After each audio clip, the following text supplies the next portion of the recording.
Hi, I'm Gina with Active Cities Magazine, and today we're going to step inside the Boulder Running Company to learn about a free service they offer their customers called a video gait analysis.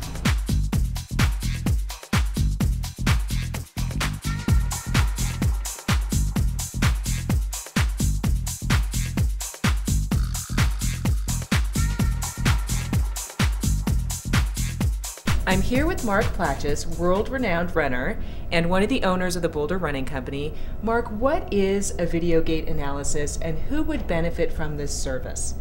A video gait analysis is really an active mechanical test for us to determine if a shoe, a particular shoe, is going to work for a particular individual. So we'll bring somebody that wants to get a pair of shoes, put them in a pair of shoes, have them run on the treadmill, we tape it, and then we play it back frame by frame, because most of the time if you try and pick up something with your naked eye, the motion is too quick. So we play it back slowly, frame by frame, and then we determine if the shoe is going to work mechanically or not. And everybody can benefit from it, whether they're a walker or a runner, or even somebody that just wants to see if a basketball shoe or hiking shoe is going to be supportive enough for them. Okay, so I'm anxious to see how this works. I've been a runner for 23 years, have never had a gait analysis done. Basically go into a store and just pick a pair of shoes that either I've worn forever or looks new and interesting. So why don't you go ahead and tell me how you would normally put somebody through a gait analysis? Okay, well, we first of all we start with having a person take off their shoes and socks and having them stand in their bare feet.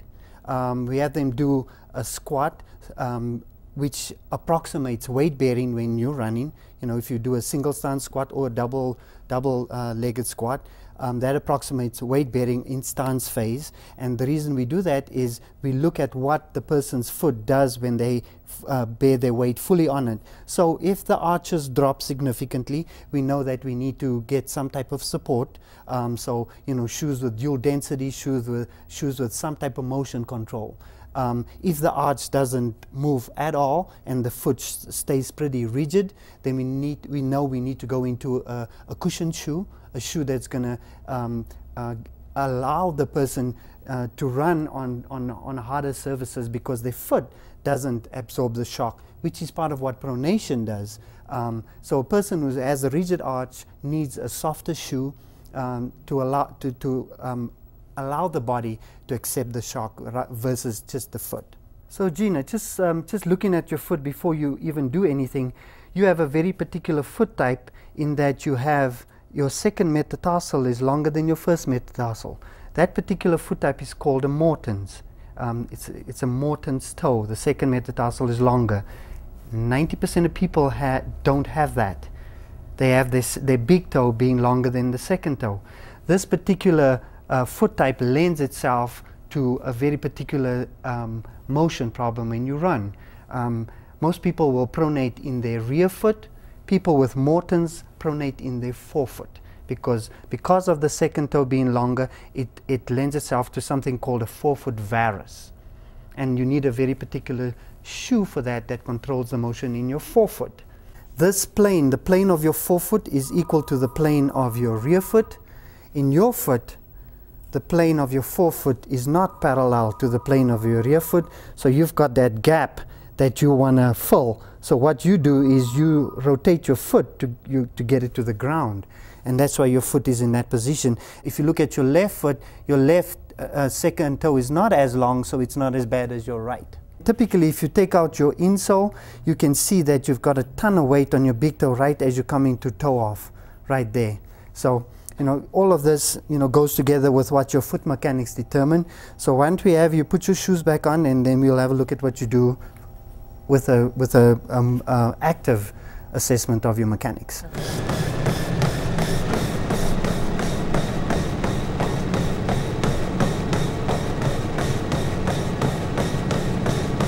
You'd be a classic example of somebody who doesn't function the way their feet determine. Oh, okay. So if I had to take a wild guess what you would look like on the video based on what your feet look like, I wouldn't say you'd look this good in this particular shoe, because this shoe is a neutral cushion shoe. So that's the reason why we do both things. We do a active test and we do a passive test. And this is always the determinant factor. And so, you know, if I looked at your feet purely and didn't have you do this, I'd put you in a shoe with some type of support. And, you know, but you actually find in this particular neutral shoe. Now, another neutral shoe might not work for you. Like you mentioned another shoe earlier, which doesn't work for you. But this particular one looks just fine. And again, you stay in perfectly neutral and you toe in off right in the middle. So. Okay, and I know a lot of people, when they're looking at their running shoes, like you said, they turn them over and they look and they'll say, oh, the shoe is wearing out here on the heel, so I must be, you know, this type of runner. So that is not a good determination of what type of shoe. What you want to look at if you're going to do that is you want to look at, obviously at the heel, but you want to look at the midfoot on your forefoot. Where is the wear? If the wear is, if this is the bottom of your shoe and all the wear is right on the medial side, then the shoe probably doesn't have enough support for you. If the wear is in the middle, you're good, and if the wear is on the outside, then it probably has too much support for you. Okay. So that's what you do. The heel just tells you if the shoe is worn or not, you know. But it's what you do in the midfoot and the forefoot that tells you whether you pronate or supinate. Okay. And so for you, for example, if you did not work out this way like you did, you have what we explained was a forefoot varus, right? You need control under your forefoot. So for you, something like this that's built up on the inside, if you look at this insole, it's not built up here, but it's built up on the inside of your foot. So this type of insole will compensate for something that you have, which is a forefoot varus, V-A-R-U-S. So people with a forefoot varus need support on the inside of their forefoot, not necessarily at the heel. Based on the video gait analysis, we determined that you running in a neutral shoe seems to work pretty well. So every company on the wall here has a version of a neutral shoe, okay? And as I mentioned before, maybe not every single neutral shoe will work for you. The one that you have on your feet right now works just fine. So, you know, other examples of neutral shoes that might work for you would be, you know, there's the Brooks. There's the Brooks Diet. There is the Saucony Ride. All of these shoes. And how do you determine if a shoe is neutral or not? Most people don't know that.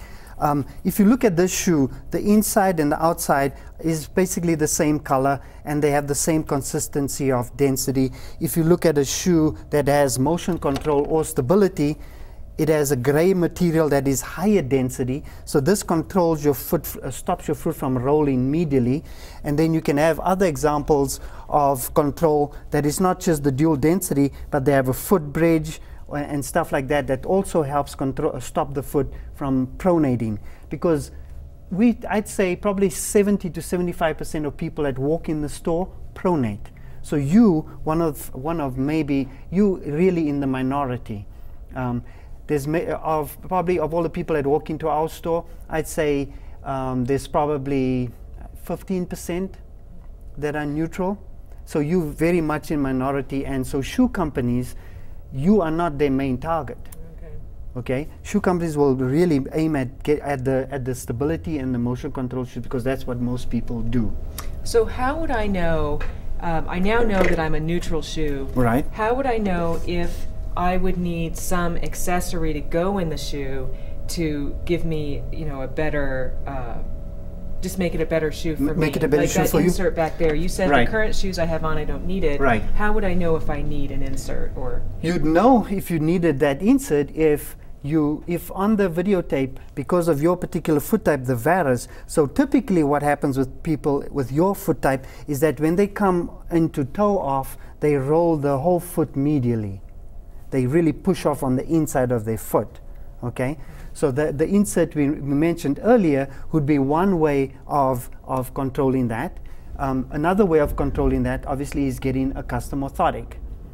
Now, I'm a big proponent of orthotics, not only because I make it, but most people who run 30 miles or more a week consistently, an orthotic customizes the shoe, but it also stops people from getting injuries. And the biggest mistake the biggest fallacy that's out there about orthotics is that orthotics stops your foot from moving normally.